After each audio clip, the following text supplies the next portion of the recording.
Chief Press Secretary Rotimi Oyekomi, who disclosed this, said the forum will hold in INEC headquarters at 2 p.m. today. Oyekomi also said that elections in which underage voters allegedly participated in the election were not organized by INEC but state electoral bodies. He said the local government election in Kano State, which was won by the All Progressives Congress (APC) by a landslide, was said to have been marred by underage voting, as pictures were circulated on social media showing children between the ages of 8 and 15 voting. The Accountant General of Abia State, Gabriel Onyedelefu, says former Abia State Governor Orji Kalu received a total of 22,312,227 million naira only as salaries for 8 years. Oyedelefu, who disclosed this at the Federal High Court in Lagos, tendered a schedule detailing the salaries received by Kalu while he was the governor between 1999 and 2007. The Accountant General was testifying against the Economic and Financial Crimes Commission (EFCC), which is prosecuting Kalu for an alleged fraud of 2.9 billion naira. Kalu is being prosecuted with his company Slok Nigeria Limited and a former Director of Finance and Accounts at the Abia State Government House, Ude Ogu. The proceedings, the trial judge, Justice Mohammed Idris, in a short ruling, dismissed the objection of Kalu's lawyer, Awa Kalu-san, to tendering of the schedule detailing the salaries received by Kalu while he was the governor of the state. The House of Representatives has started investigations into the incessant killings by herdsmen in the northern part of the country. The Speaker, Yakubu Dogara, set up a 7-man committee to conduct the investigations, and the Deputy Whip of the House, Pali Iriase, was named as the head of the committee. Iriase said the efforts made by the federal government and its agencies so far to address the killings had some challenges. He also said the House would visit the locations of the attacks and speak with victims, survivors, and other stakeholders in doing their investigations. Kaduna State government has justified its demolition action of a building belonging to a faction of the All Progressives Congress (APC) in the state. The building, located at 11B Samba Road, used by a faction of APC, was demolished by the state government. The leader of one of Restoration APC, Hunkuyi, alleged that the demolition was masterminded by the state governor, Nasir El-Rufai. Ibrahim Hussaini, Director General of the Kaduna State Urban Planning and Development Agency, (KAPSUDA), said in a statement that the demolition was part of operations the agency was undertaking across Kaduna Metropolis in compliance with its mandate. The agency said it duly served the occupants of the building a notice of revocation, which they did not yield to. The land has now been allocated to KAPSUDA for the purpose of developing and maintaining a public park that will provide a green area and serene place for recreation in that residential neighborhood. A pro-Buhari group under the auspices of Buhari APC Corruption Support has stormed the National Secretariat of the All Progressives Congress (APC) in Abuja to demand the removal of the party's national chairman, John Odige Oyego, from office. The protesters, who were led by their leaders to the APC National Secretariat, carried placards and accused Oyego of being involved in corrupt practices. The members of the All Progressive Congress (APC), they have come out in their large number to stage a protest against the national chairman of the party, John Oyego. The protesters, under the auspices of Buhari APC Anti-Corruption Support Group, stormed the party's national secretariat to demand Oyegun's sack. One of the bona fide policy that we used to campaign for the Nigerian people is that we want to fight corruption. Yes. And we can now have our party chairman that will sit and refuse to audit the account of our party. We have to cite and lead by good example. Oh yes. And that is the reason why we are saying today Oyegu have to leave that seat. Either he like it or not. There was no APC executive on ground to react on the allegations, but the group went ahead to submit their letter, maintaining that Oyegu is corrupt and should be removed from office. He doesn't know anything. He's just killing the party. And you can see all these problems that we are facing in the country. Everybody categorizing Muhammadu Buhari. It's because of this bad administration of Chief John Oyegu. Majority of the problems that APC as a party has now is presently majorly because of Chief Oyegu, the national chairman. And you see, in a situation that you see members of a political party that are against one person, and because of the discord between them and that person is now affecting even the fortune of the party. So what we are saying is that Chief Oyegu as national chairman should step down honorably. The group insists that the conduct of elective convention that will bring a new national chairman is the only panacea for peace in the party.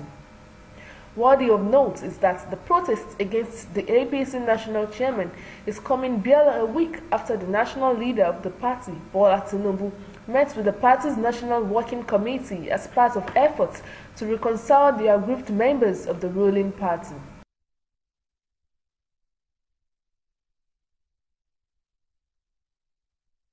The Chief of Army Staff, Lieutenant General Tukur Buratai, has promised to restore normalcy to the troubled region communities of Benue State with the commencement of exercise I Am Patuma. The exercise is a special military spike program launched to stem herdsmen incursions and killings in Benue and neighboring states. Buratai disclosed this in Makadi when he led top brass of the Nigerian army on a courtesy call on Benue State Governor Samuel Otom and to flag off the military exercise. He said I Am Akpatuma is an exercise that would help familiarize troops with the challenge of internal security. He also said it is jointly being conducted with other services of the armed forces as well as other security agencies, especially the police, Department of State Service, DSS, and the other paramilitary organizations. Ogun State Area Command of Nigeria Customs Service, NCS, says its men intercepted and seized smuggled items with duty paid value of over 205 million naira. The command area controller, Sani Madugu, who discussed this at the Quarry Road, Abeokuta headquarters of the NCS, said the items, which include 13 vehicles, 21 motorcycles, 1,168 bags of rice, 221 kegs of vegetable oil, 5 stacks of second-hand bags, and 12 means of conveyance with duty paid value of 153,858,579 million naira were seized within 2 weeks by the operatives of the command in Iji Iroko axis of the state. Madugu also said similar seizure, which included 6 used cars, 610 bags of rice, 62 used tires, 15 means of conveyance, 40 cartons of spaghetti, and 15 kegs of vegetable oil with duty paid value of 51,360,580 naira was made in Abeokuta axis of the command. Our public affairs analyst, Friday Okeze, has justified the Senate's action to reject the confirmation of Ibrahim Magu as the Economic and Financial Crimes Commission, EFCC chairman. Friday Okeze disclosed this in an interview with SuperScreen while reacting to the Tuesday deadline given to the EFCC boss to respond to a query he received from the Attorney General of the Federation, Abubakar Malami. The Senate has basis for rejecting Magu's confirmation. The Senate normally confirms anybody, partly based on security report, on integrity and who the person is. Everything, the profile of the person forwarded to the Senate by the State Security Services, an organization, a government secret service organization that is saddled with such a responsibility. So if this SSS has forwarded several letters to the Senate against Magu, you can hold the Senate responsible for not confirming Magu. In that case, you cannot say the Senate was wrong. Instead, you will say the presidency has not tidied itself up with respect to Magu's confirmation. Okay, so he also speaks on the expectations from President Muhammadu Buhari. Mr. President has not exercised his powers as the chief executive of Nigeria. He has not exercised his powers with respect to whipping his appointees into line and then cutting off that parallel dimension, that parallel direction that his appointees are running on. One set running on the left side and the other set running on the right side. Meanwhile, the interest of Mr. President is at the middle. What we expected Mr. President to do is to begin to remove some people who are not working in tandem with his ideals. What Mr. President to do is to act timeously. Nigerians have begun to understand that Mr. President acts very slowly. Mr. President himself alluded to that understanding and said that he knows that he doesn't take decisions very quickly. We expected Mr. President to improve in his decision, in his timeousness in decision taking.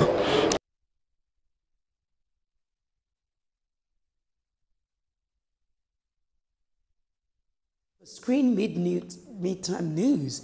We'll take a short break here, and when we return, coming up in business, President Muhammadu Buhari reiterates commitment to boosting the nation's economy. Join us for details of these and more in business news.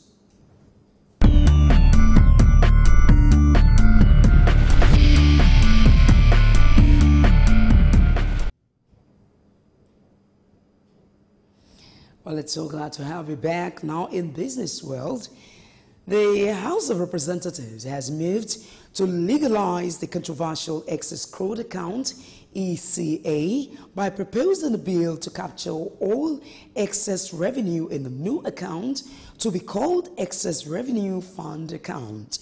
The bill, proposed by a member of the House, Lovett Idisi, passed second reading during Tuesday's plenary. The session was presided over by the Speaker, Yakubu Dogara. The existing ECA is the account into which the federal government remits any crude oil revenue in excess of the budgeted crude oil benchmark for the current year. Now, President Muhammadu Buhari says his administration is committed towards remodeling the petroleum sector to boost the nation's economy. President Buhari discussed this while declaring open the inaugural edition of the Nigeria International Petroleum Summit (NIPS) holding in Abuja. At the opening of the inaugural edition of the Nigeria International Petroleum Summit, President Muhammadu Buhari, who was represented by the Secretary to the Federal Government, Boss Mustafa, said the summit provides a unique opportunity for Nigeria to exhibit its enormous potentials in the oil and gas sector. Mustafa said the summit will provide adequate opportunity for investors in the industry, whilst listing economic gains as increased employment opportunities and business horizon expansion the country stands to get. This summit is targeted towards an inclusive audience, ranging from policymakers to captains of industry, private sector players, and our future leaders. Nigeria's worthy presence in the petroleum sphere demands that this summit occurs regularly, and it should extend beyond our hydrocarbons to include diverse cultures we have. Nigeria has for long identified the need to build domestic capacity for product refining as part of the solution to the problems facing African countries in the downstream sector. This will not only enhance energy security, it will boost employment and conserve the drain on foreign exchange used for importation of products. It will also encourage synergy and research among African countries. I therefore expect that discussions on finding solutions to this regional challenge will dominate key sessions of the summit.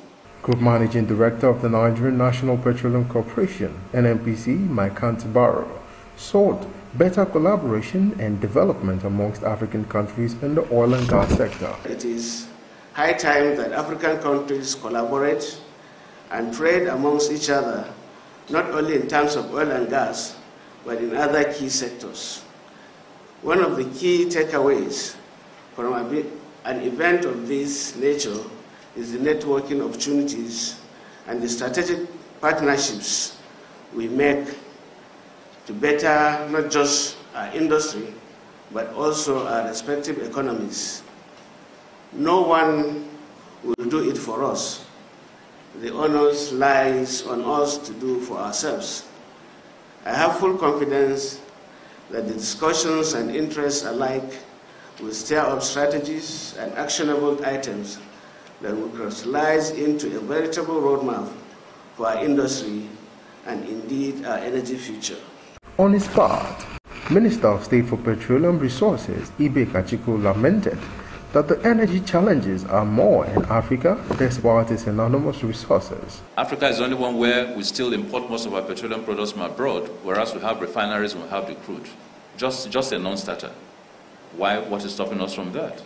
Africa is still the only ones where there are question marks in terms of whatever activities we have in the oil sector, whether we're doing the very best that we can.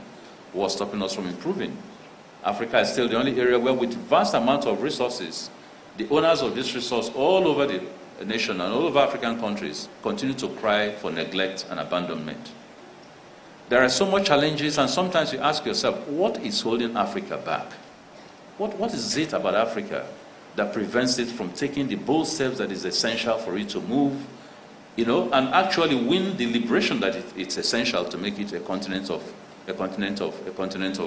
envy? But let me give you the silver lining. The silver lining is that as most developed countries are reaching basically the peak of their development, Africa today, with its bushes and wildlife and resources, remains a continent yet untapped, abundant potential possibilities unlimited.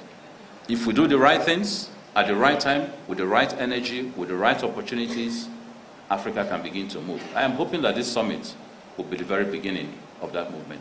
The summit with the theme, Leading African Response to Global Oil, is aimed at identifying innovative trends to develop oil and gas sector, thereby attracting private sector investment.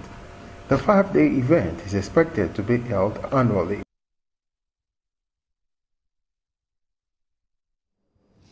The Nigerian National Petroleum Corporation, NNPC, says it has imported 9.8 million metric tons of petrol, worth $5.8 billion, to combat the fuel crisis that resurfaced last year. NNPC Managing Director Mekanti Baru disclosed this at a public hearing organized by the Senate Committee on Public Accounts at the National Assembly Complex in Abuja. In a presentation by Baru, who was represented by the Chief Operating Officer, Finance and Accounts, Abdul Razak Isiaka, said it carried out the massive importation in fulfillment of its statutory role as supplier of last resort to ensure the Nigerians would not suffer as a result of product unavailability. You're still watching SuperScreen Midday News. We'll take a short break here, and when we return, we'll bring you news from the foreign scene and then sports to stay.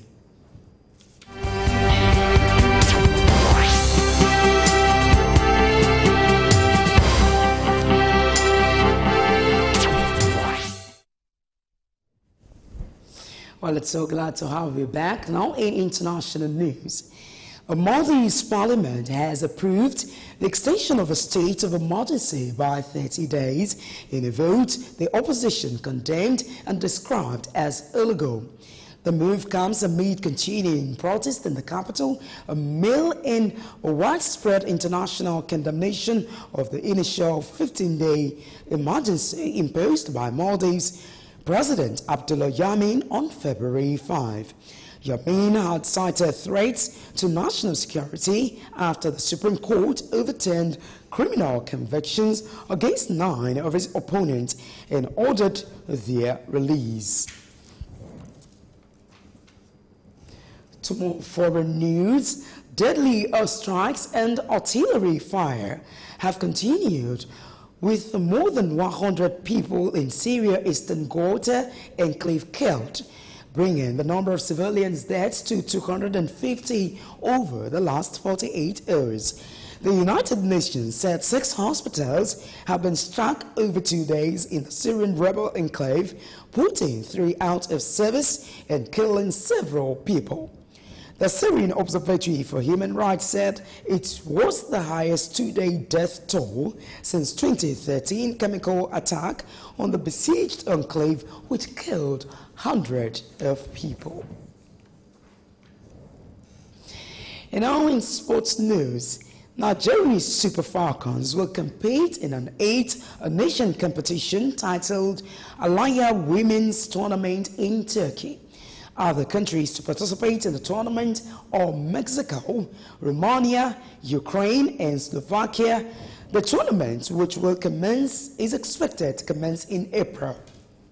France, which will participate in the competition, will be sending their Team B as their first team and will be in the United States of America defending their She Believes Cup title.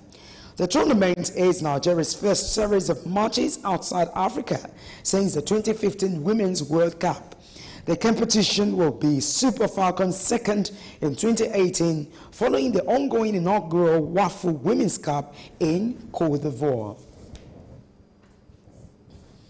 Still talking sport news, Nigeria's Akoma Omega and Sheun Adigun have made history as the first Africans to feature in bobsleigh at the Winter Games. The duel finished in 52 minutes, 21 seconds and 52 minutes, 55 seconds to place 20th in women's heats 1 and 2 at the 2018 Pyeongchang Winter Games in South Korea. The athletes have reason to celebrate as their timing was an improvement on the one from their training heats on Sunday, which was 52 minutes, 96 seconds and 53 minutes, 60 seconds. In Heat 1, United States' Elana Taylor and Lauren Gibbs finished in 50 minutes, 52 seconds to win the race, and followed by Germany's Mariana Jamaica and Lisa Boxwitz, who ran 50 minutes, 54 seconds. United States' Jamie Poser and Ada Evans placed third with 50 minutes, 59 seconds. And finally, on SuperScreen News at 12, former Barcelona winger Emmanuel Amunike says Chelsea is unlucky not to have won the first leg round of 16 of the UEFA Champions League clash against Barcelona at Stamford Bridge on Tuesday. Amunike said Chelsea would have performed better than the way they ended the match with a 1-1 draw, pointing out that Chelsea missed many chances that would have aided their victory. Barcelona, you would recall, ended the match with Chelsea to a 1-1 draw. Lionel Messi ended his 8th game goal drought by scoring the equalizer after Willian had scored for Chelsea in the 62nd minute. And it is a wrap on SuperScreen's That was SuperScreen News at 12. Many thanks for watching. Remember to join us at 6 for more news updates. As always, I am Adinke Oweye Ajiboye. Good afternoon.